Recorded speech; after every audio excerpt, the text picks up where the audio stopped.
approval of our minutes from our July 18th meeting. Does anybody have any additions or comments? I will move to approve the minutes. Second. All those in favor say aye. Aye. The next thing on our agenda is Laschelle. Actually, in August, we did not have a council meeting, so we have one scheduled for September the 12th. It's going to be a pretty full agenda, so I'll have more to report next month. But I think we talked last month, we did have a bid opening for the wastewater treatment plant expansion. I'm trying to move that forward, either this meeting coming up or the following one, and then it's about an 18-month construction. So we were actually reviewed at $2 million over budget. So you know, in these days, you don't know if it's going to be $10 million over budget. But so it looks like we'll be able to move that forward. Just a reminder, this Friday is Arts and Entertainment First Friday. It's probably our biggest First Friday. We have the art walks, and we have art in all the different businesses. There's an app downstairs if you're interested. We're also rescheduled the ribbon cutting for the Alice in Leonardtown mural. So if you can make it, we're going to have the Arts and Entertainment First Friday. Then at 7:15 activities start, or 7 activities start back at the by the mural at the across from Good Earth. And we're going to show a movie that night, and we have the ribbon cutting about 8:15, so if you can make it, it'll be a fun night. Thank you. The new business is case number 100-15A, Meadows at Town Run 2, Hollywood Road and Dry Docking Lane. Your turn. Good afternoon, members. As you said, this is case number 10015A, Meadows at Town Run, Section 2, Mixed Use Major Subdivision. The applicant is requesting for final site plan approval, and I want to add in there architectural approval, recommendation to Town Council for the plan unit development. The owner, Quality Built Homes Incorporate, the engineer Soltez with Greg Hossendorf. The property is at Maryland Route 245, Hollywood Road and Dry Dock Lane, tax map 32, grid 12, parcel 175. The land area is 137.51 acres, and its zoning is a PUD, or planned unit development. The subject property is located on the east side of Maryland Route 245 in close proximity to the intersection with McIntosh Road, and is better known as the Wilkerson Farm. The southern boundary of the property adjoins the town of Leonardtown municipal limits through the Meadows at Town Run Section 2. The farm was annexed into the town in August of 2015 per Section 3.4 of the annexation agreement. The applicant agreed to dedicate a parcel of significant size to accommodate a well, water, sewer tower. The council has determined that 75 EDUs will be allocated for phase 1. The balance will be allocated after the wastewater treatment plant expansion has been completed. It is important to note and reference the plans cover page, residential density tabulation table. The developer has condensed the building site to a small percentage of the property, with 75.9% of the property remaining as open space and 66.7% remaining open space when both the Wathen and the Wilkinson parcels are combined. Per zoning density allowances, the developer would be allowed a total of 917 units on both parcels. However, the actual number of the proposed units is 410 over both parcels. The proposed design creates a large buffer with existing surrounding properties as well as additional conservation of land.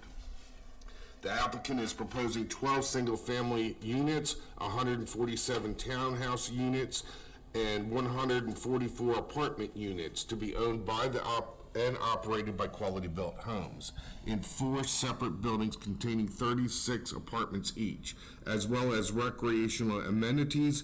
These amenities will include a clubhouse, a swimming pool, gazebo, tennis courts, playground, and recreational field. The project is proposed to be built in 3 phases. Phase 1 will contain 12 single-family homes, 38 townhouses, 1 apartment building with 36 apartments, the recreational amenities and pump station. Phase 2 will consist of the remaining 109 townhouse units, and Phase 3 will contain the 3 apartment buildings totaling 108 apartments. Please note that the town-owned well water tower is proposed to be built by the town, not the developer, in Phase 1. Macron prepared a sewer study in September 2021, and it has been reviewed by the town's engineer, GHD. Quality Built Homes has participated with the town to have GHD update our water and sewer models. The town is working closely with all parties involved to develop these plans. Although this site is fairly flat in the central portions of the site, it does slope down sharply to a stream, valley, and floodplain area along the southwestern boundary where the site connects with Meadows at Town Run 1. Due to this slope, a typical roadway cannot be used to connect the 2 subdivisions. Instead, the applicant is proposing a 5-foot wide trail system with a 8-foot wide passing area to connect the 2 subdivisions and amenities. The trail system will also help to protect the existing stream valley and minimize any environmental impacts. The path that connects the 2 developments will be, as I said, 5 feet wide path with 8-foot bump outs for passing every 200 feet or so, for those that are walking with strollers or using a golf cart. The entrance plan has been approved by all agencies and constructed for the entrance into the development has begun so that we are not causing any traffic issues on Route 245 during construction of the actual homes. And I'd just like to clarify, I spoke with the consultant in design.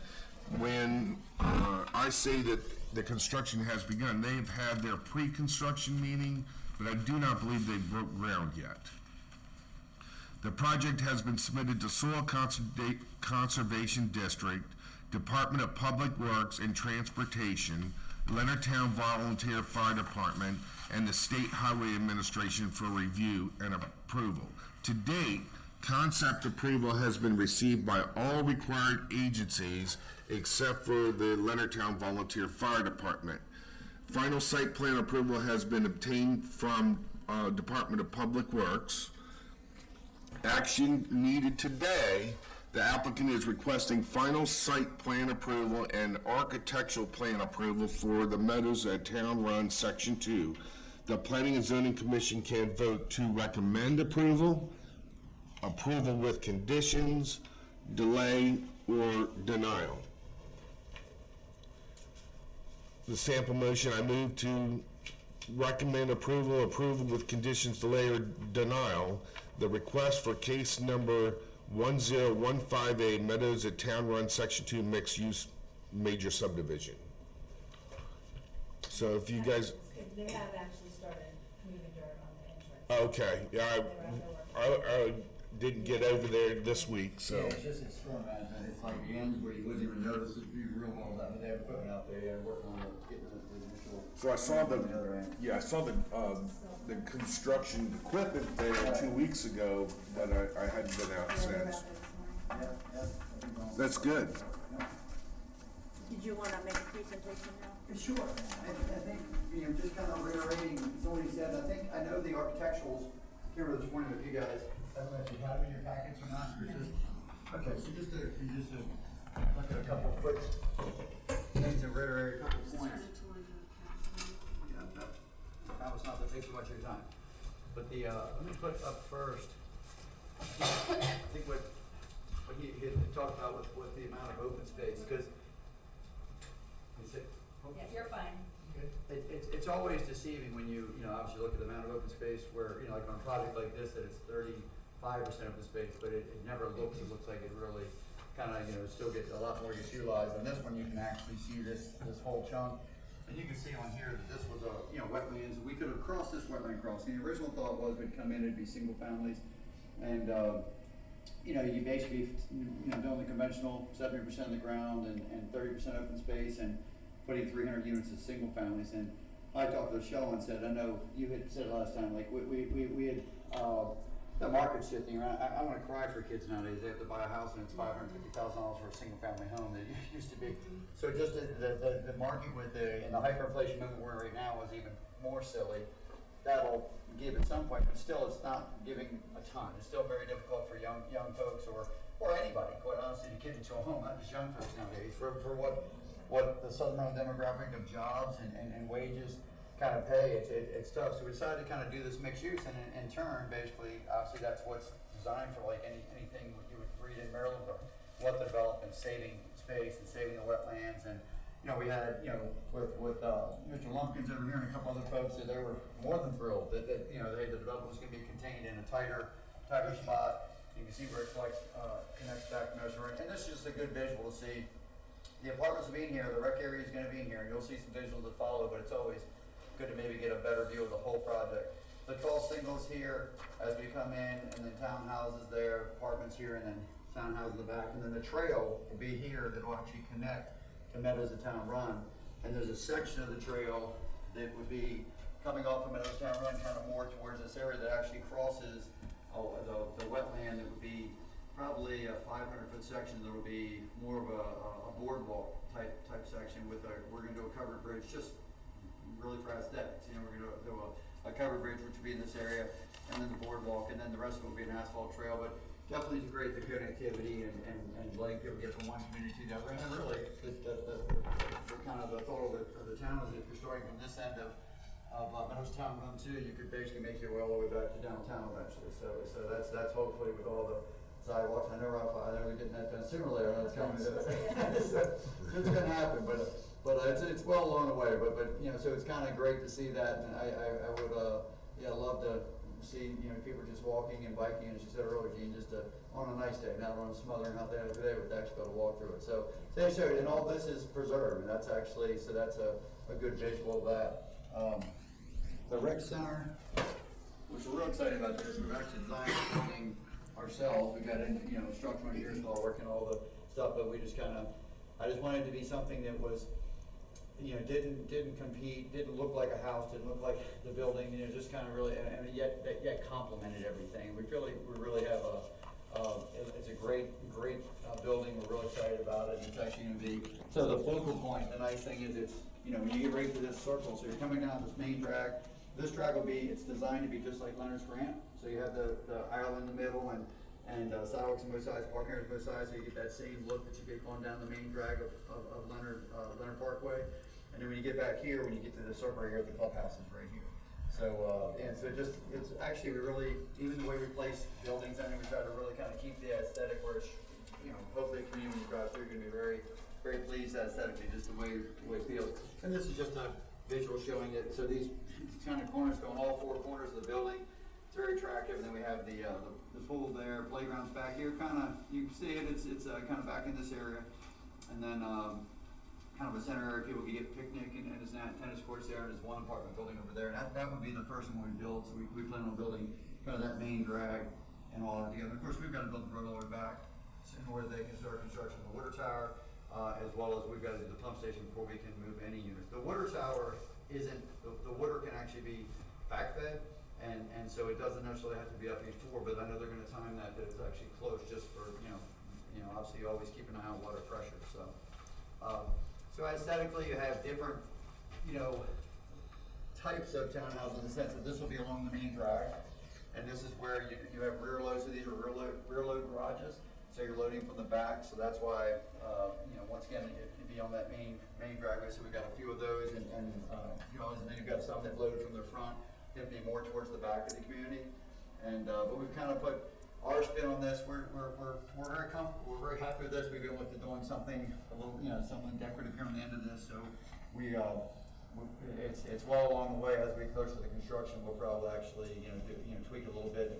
If we need to bring that back to you guys to see whatever little tweaks we did, we'll be happy to do that. This was a quick map. It just showed the connectivity of the project and the amount of sidewalks that are in the project. And so this was just, it shows that path again, and more so just inside the community, showed that, kind of it's a very walking, active community. I know we're Design Learners Grant, that was all of our hope, that people would truly get out there and use on their grant home. They actually do a lot more than I ever thought it would then, and so very pleased to see that. This one's, designed the same way to be very functional. This is the, on the apartments. This is a building we designed just for, QBH. There's definitely a building that we'd seen in La Plata that we actually kind of, we're looking at that a lot, and leaning on towards the architecture, but it's actually, every unit has a balcony. The units are from like a one-bedroom unit might be 860 square feet. The two bedrooms go up into the low 1,200, so they're not very small units. They're actually very nice size units, and a combination of one bedroom, two bedroom, three bedroom. We even had the flexibility that we can change, depending on what the first building done and see what the real demand is. We could actually modify some of the units within. So we kind of, all that went into as we designed, thinking about what we could do. How do we convert a three bedroom to a two, or two to three, and really did that. So excited about that. We've got them positioned in the middle area here. There'll be something that we'll do in the middle that'll be more like, whether, I don't know, fire pit, or whether there's gonna be something, I don't know if it'll be that, but it'll be something here that'll be very creative, that will be kind of aesthetically nice for the community. So this is just another apartment. This is just a view of the Leonard's Grant main drag. So you get a feel for kind of that's the same architecture, same houses. We call it our village series houses. They'll be running there. And just another rec center view. Maybe if you're looking back from the pool playgrounds here, you can see that a little better. So it kind of all ties there with the tennis course. And the thought was, even with the playground, was actually keep the kids more away from the street, get them across the street and away from parking lots and areas. So we kind of have got that tucked back there. But so we're excited about it. It's really the same presentation we had before. I had talked to Chris Bell, and talked to Chris, because the last time Tommy was here, and just asked me to reach out to Chris. So I called Chris, and me and him went through, several times, went back and forth on as far as he said, as long as you have the criteria of a fire hydrant every 300 foot, and which we do. And then I was telling him the way the design in the back of the townhouses, there becomes a storm management easement that's between the units here and the back. So their concern is when you get townhouses and the property lines go property line to property line, people then put fences up, and then when there's a fire, you can't get in that 300 foot, that run of that building. You can't get behind to get water on without jumping fences. And I said, I'm not gonna have time or want to do that. So with this, there's storm management there, and it'll be a whether it's a micro or it's gonna be dry. It won't be a wet.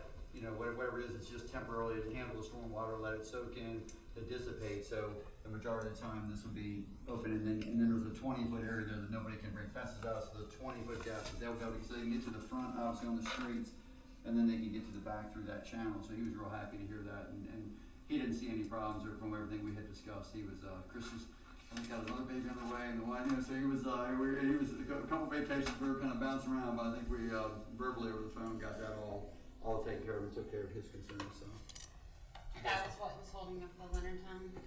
Well, I mean, it's just, they typically review our plans, and they hadn't been in to pick them up, and then when Tommy Madden was here last time, he had said, reach out to Chris. So we just always like to make sure that they've looked at the plans and.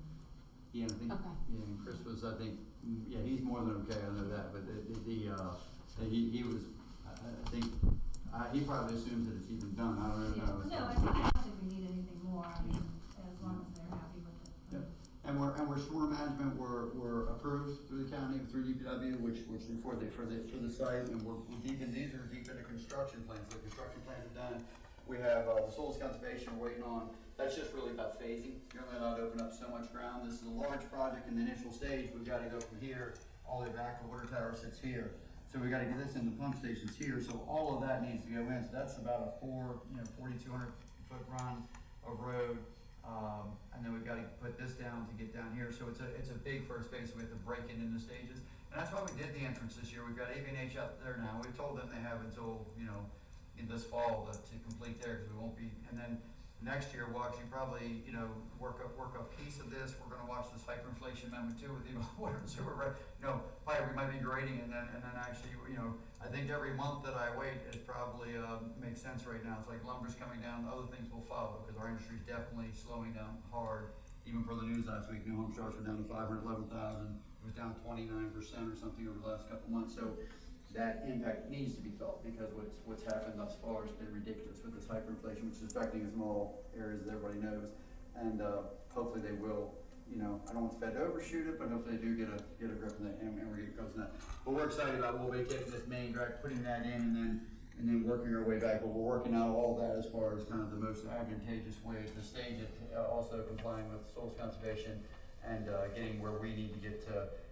For example, start working on a pump station that might take 8 or 9 months. You can get back there and get them going. So yeah, it'll be probably a year and a half just for the infrastructure construction stage, and then we would get into units. So so when we're talking about even the future expansion to the sewer treatment plants, this will tie right into that, because that's a two-way street, and you get that done, but then you also want the tap revenue coming in. Right. And yet, you know, we surely don't want to get there too soon and be held up in the middle of a project of this size where you just can't go for it. So I think this is actually, from what I've heard, is kind of working out the perfect timing of what we got now. Actually, I can expand on that a little bit. So the way we fund the debt for these large projects with the, for growth-related projects is collection of the impact fee.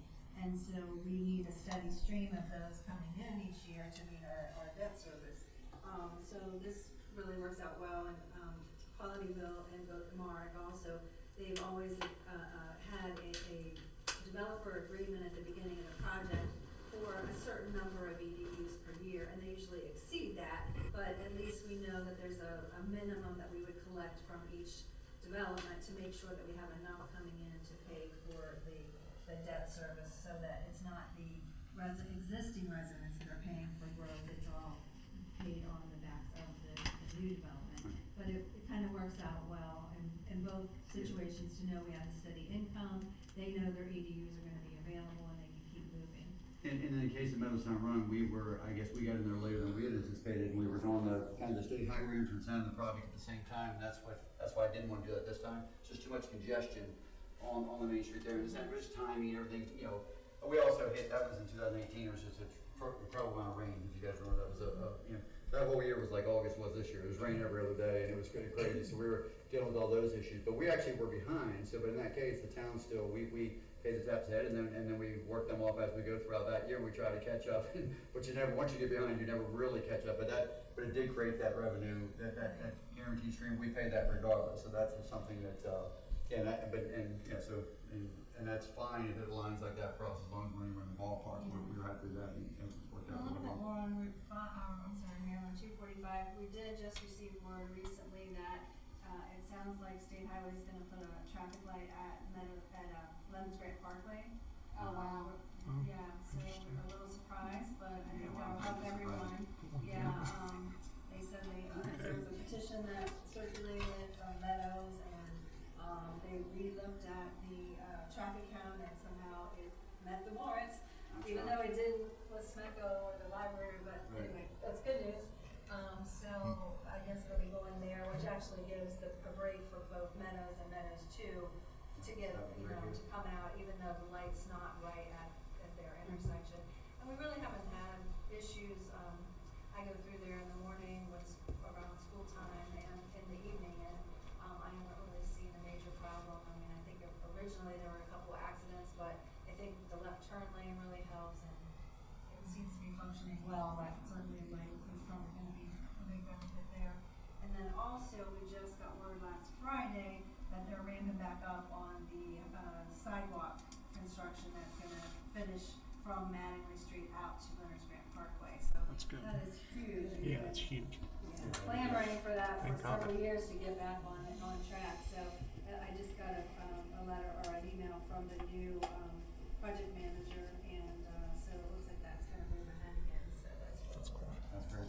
and I think they're actually gonna look at extending on the east side all the way out to Meadows, which they didn't have that in the original plans, but I think they might be looking. you know, I applaud all of you guys in the room, because I know Laschelle and I and everybody, Terry, everybody talked about these projects for years, and you guys obviously, he's been here through the duration with, on the planning commission, talking about, the vision and the connectivity, you know, and it's hard to get there. I mean, it's really hard to get there, because it's so many people working in the same direction, you still rely on state highway or the Tenant project, and the developer doing what their part and doing it when they said they're gonna do it. And so it's nice to see, a lot of these, I think, you know, in this hour where it's coming to fruition, and so it's exciting. I thank you guys for, you know, letting us be part of it, as you, we appreciate it, so.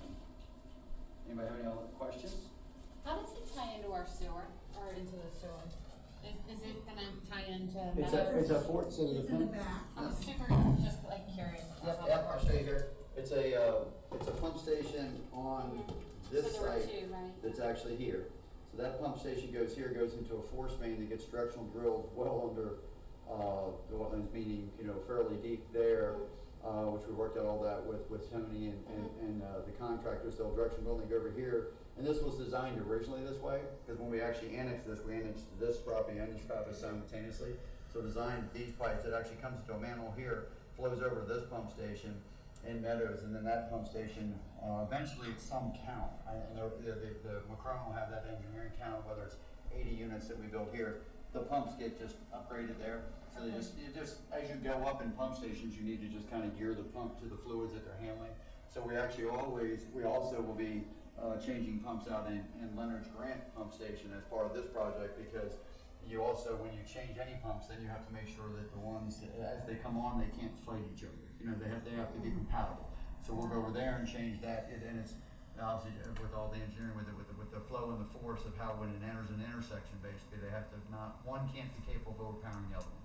So we'll actually be modifying those. So yeah, so with this project, we put in a new pump station, we modify pumps in this pump station, and then we modify pumps in the Leonard's Grant pump station, and then it all goes into the pipes that are currently flowing all the way down to the into the plant. So interesting. Like, Yeah. just how to keep it all moving. Keep it moving. They can keep it moving. It is weird. I've always looked at them like, how I you. mean, but even going further back, you all, the interceptor that goes through Academy Mills behind the detention center Yeah. out to Route. Oh, okay, Out okay. to 245, and the original quality built, upgraded all of that, when they built Leonard's Grant.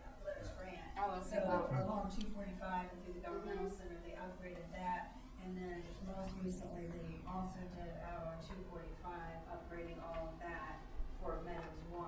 Yeah. So significant investment to make Yeah. sure that It it keeps is moving. keeping going. Yeah, Yes. one, it's amazing is the sizing of pipe, and then when in a lot of areas, like how far it does travel, like when you put even a grinder pump in a house and that connects into sewer, it's amazing how it does.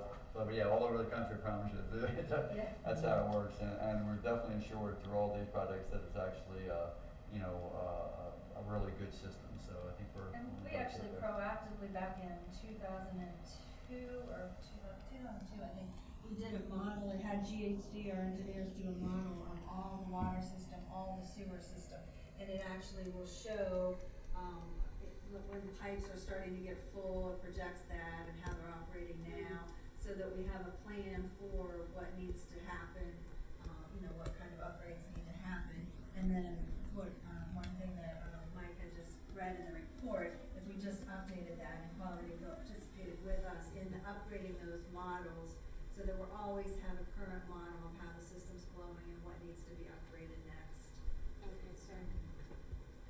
And Ronnie, do you have to have visitor parking too for the apartments? How is that gonna all work out? So we have per whatever requirements for parking for towns, there's always in that count, there's always kind of overflow for visitors. So we have that, and we're heavy on all those numbers, so we have an excessive amount of parking. I don't know off the top of my head, but I was gonna say, if 400, whatever, if we were excessive in a decent amount, like 40 or 50 spaces.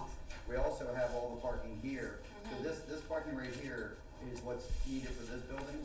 But all of this parking around the rec area, which there'll only be very few times that level of parking. People in the community, you're hoping They're walking. they're walking. Yeah. We're hoping they're gonna have. So all of this, in reality, will be used if there's any overflow parking or anybody's coming to visit somebody. There's no parking within all of this parking, which once again, it surpasses what would be required for a building. We then basically have this in here, and then there's also out here, obviously for other folks with the way this is, all these are 2-car garages in the back with the driveways, same with the townhouses, so it's the same as Leonard's Grant. The parkway on Leonard's Grant, I think primarily, I know when I go there, there's not a whole lot of cars parked there, so that is for visitors, and so this has that same purpose for the front part of the community. And you'll see like right here, we've stubbed out here, we've stubbed out here. So even in the townhouse areas, we've actually put additional parking. There's another whole batch right here and a whole batch right here. So I hate not having parking when I go somewhere. And it's hundreds of thousands of dollars, but I tell my folks, whatever the count is, blow it away. I don't want to have 1.5, because again, I don't even know what the criteria is, we always blow it away. Yeah, and we reviewed it before the concept plan, and they well met their Yeah, criteria. no, I was just curious how it worked, like with the apartments So and. typically, like for apartments, it's 2 parking Right. spaces, and for single family homes as well.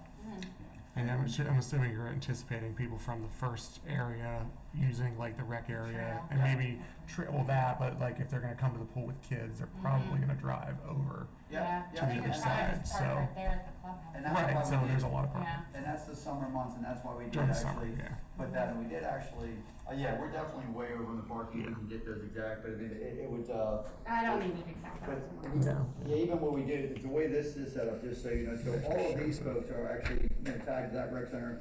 The folks in Meadows Town One had the option, so when we set up originally, we didn't wanna tell somebody, well, you're paying this for like this future, so they had the option to join, and we assumed that, 40 or 50 of them may join, and the numbers easily work within the HOA, having 350 units tied to it. We actually will be contributing as the apartment owners, basically, so we will contribute our share, to make sure that's, held, kept healthy. And yeah, the rec center here is gonna be, great, so we're real excited about that, actually. Yeah. So it's, and because we are doing the apartments, it's going in early, so it won't be waiting, because we'll be going, I really wanna get this whole chunk done right up front. I mean, Dale and I know this is a heavy outlay on the front of a project, but luckily we're old, and this is one of our last projects, so we decided that we're, so you can actually, lay out, not lay out much money, we'll lay out the future projects, so it's definitely a big front end on this project to get in, but we're excited about,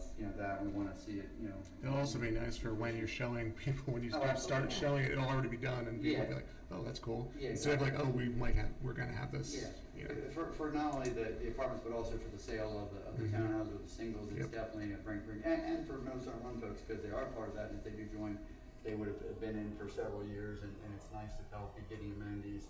They've got the playground all over here in nice spots, and they walk on the pond, but the pool over there would be the amenity that they would probably enjoy ever see, and the rec center, I mean, they'll be part of all that, so, so we're super excited about it. It's actually, like I say, we love Leonardtown, and I always say, I can't thank you guys enough for letting us be part of it, and super excited about this project, Will there be a section 3 or a section 2A? No, this is it, yep, so all this, like even as this gets approved, this gets concreted into open space, because that's what I would, like, I'd always be working, can people come back, and I have no intentions of all that, this is it, and there's no other pieces of property that we're looking at buying that would connect, that would come in there, and that, I just love the flow of all this, and so that in my vision, this is always here. Not that we find something else in Leonardtown, I'll be here till I'm much older, I'm sure, but for this particular piece of property, this is all I see, It sounds like construction probably won't be started till later next year.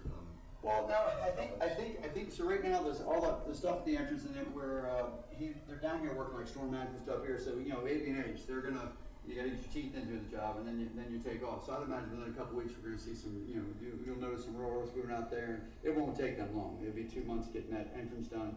And that also has a turn lane in. I didn't want big trucks come out there, because that's kind of what we had at the beginning. And we didn't have accidents in the construction phase of that, but it was just too much congestion, and it wasn't horrible, but I didn't like it. Every time I drove down, I'm like, I got, we're trying to get the entrance in, we got stuff going here, so we just really kind of on this one want to get done. But so, in my mind, if we could get, so once we get past this meeting and the construction plans are there, we're really gonna we'll go to council next, and then once we have that approval, we're ready to start going into bonding. So we theoretically could be out here, late winter, early spring at the latest, actually moving dirt and getting this first phase in, and we'll be biting at the apple in some way by then, and really trying to figure out the parts that really make sense to get in. It's spring, we communicated with the town on, I know they're, they were telling, well, I said the town, sorry.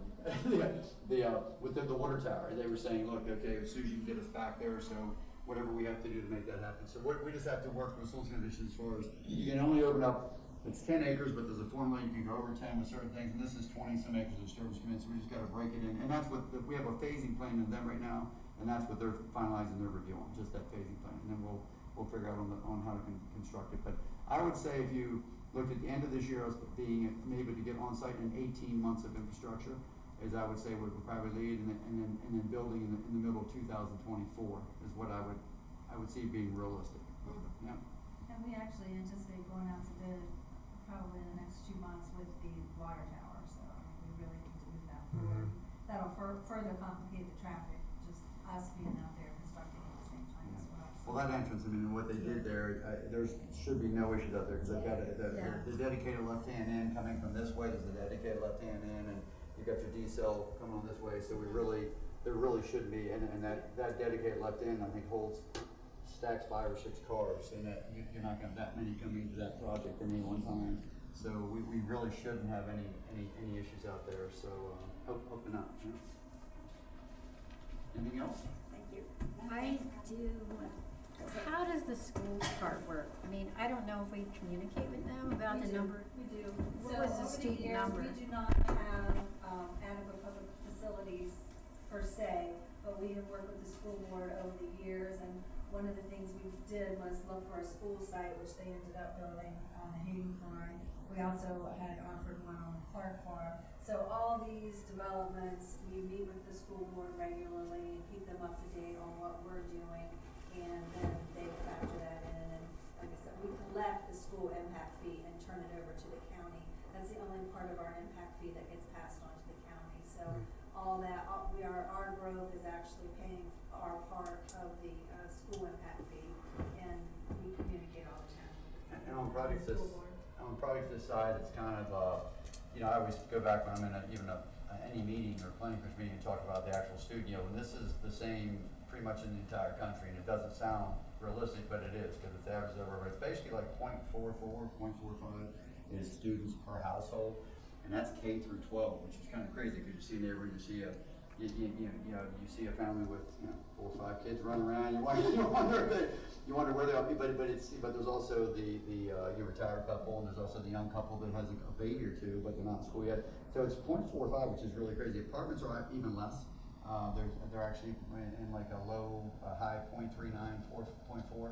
So a project of this size would yield like 140 kids into the school system. So and that's K through 12, so that's 3 different schools, so it's 40 or 50 kids trickling into each school through the duration of the build out. And of course the county has their numbers to project and decide if they need to do anything to work that into the system. But usually you see certain areas maturing, and it hopefully, schools are expensive, so hopefully they're trying to make it, the build out community goes slow enough in the sense that 1% growth in area usually lets the same schools exist and get kids through, and that's what St. Mary's County current growth rate is. And at one time, they had a middle school plan for the Leonard's, off of Leonard's Ramp, and I have to do. And what they're saying now is they don't have a need for it, so things kind of do change over Interesting. time. Which Just is want to so stuff crazy. the high school. I know. Yeah, Because just stuff high it's school. so overcrowded at Wilmington Middle. Yeah. Well, that's where it's weird. You get on that cusp of when it's there, and then you get the new school, you're supposed to be at like 115% to even get state funding, and you get kind of stuck. You get stuck at that 106, 108%. Yeah. Is what a lot of schools do. So some overcrowding. You've even got some mobile classrooms out there, and then you're kind of in that lull, and that's where that growth rate of being anywhere below 1, it just kind of gets stagnant, which I think in a lot of cases is a good thing as long as the numbers calm themselves down. Sometimes a big class goes through and the school feels more aligned, but that's I haven't looked at numbers recently on that, but that's hopefully at the county level that's the job they're doing to really kind of see where the need really is, and you have to go to each school. But most of the growth rates in all of Southern Maryland right now with the down zoning that happened through like the state of Maryland with the in 2013 or 11, whatever it was, but with that on pretty much like sites that are outside of towns, and when you get into like your well and septic sites, there's just very little of that out there. And from the engineering, from just local engineers, anybody would tell you that's just coming up, so there's really, I don't think, I don't think there would be a need in with the growth rate that's currently there, that they would just kind of figure out how to funnel right through. Because the next problem is you get in areas like other counties where I grew up in Illinois County, where then they're closing down schools and ripping them down because they didn't have enough kids for them. Wow. So it's a weird dynamic. It's definitely a very, that's why we leave that up to Stay them. on top of it. And leave it to the professionals of the county, I guess, but that's tricky. Is that it? Thank you, guys. Thanks for having me. Somebody wanna make a motion? Does the motion have to include the architectural piece or no? Yes. Yes. So we have to modify that to include that? I think I already, didn't I? Well, you probably, so I emailed those out. No, I was just looking at your little sample motion for us to follow. Right, so I emailed out an amended staff report to include the architectural drawings. Yeah, you can just add that on. Yeah, just, You want me to make this motion then? Well, sure, I just did all the work. someone's gonna second it too. I'll make a so. motion. I move to recommend approval for the final site plan and architectural plan for Meadows at Town Run, Section 2, case number 100-15A, Meadows at Town Run, Section I'll second. All those in favor say aye. Aye. Okay. 2. Thank you very much. Thank you. Thank you, guys. Well, you know, Laschelle, they were talking about building that other school down there in Callaway. Like, and that's like grades 7 to 12. And so that would probably distribute like some of the kids that go to the one. Yeah, we avoid redistricting at all costs, but I think eventually there is some more redistricting that has to happen, from what I've heard. Gets parents fired up. Yeah, so. They have to be good. That doesn't get parents fired up. Like a count that goes class by class, not but I would, that'll show you that there's a really big, Oh, yeah, big sure. data. It kind of gives you like a better feel for it, and you can find the reports that also go school by school, so it really can, even if you're looking at your own school, to determine that it kind of shows you some of the coming. If the sixth grade class has, 400 kids in it, and the eighth grade class has 550, sometimes it's just big bottlenecks in that. I know I looked at it for my kids when I was there before. You're looking for something. I'm boring Abilene. You know a lot, Rob.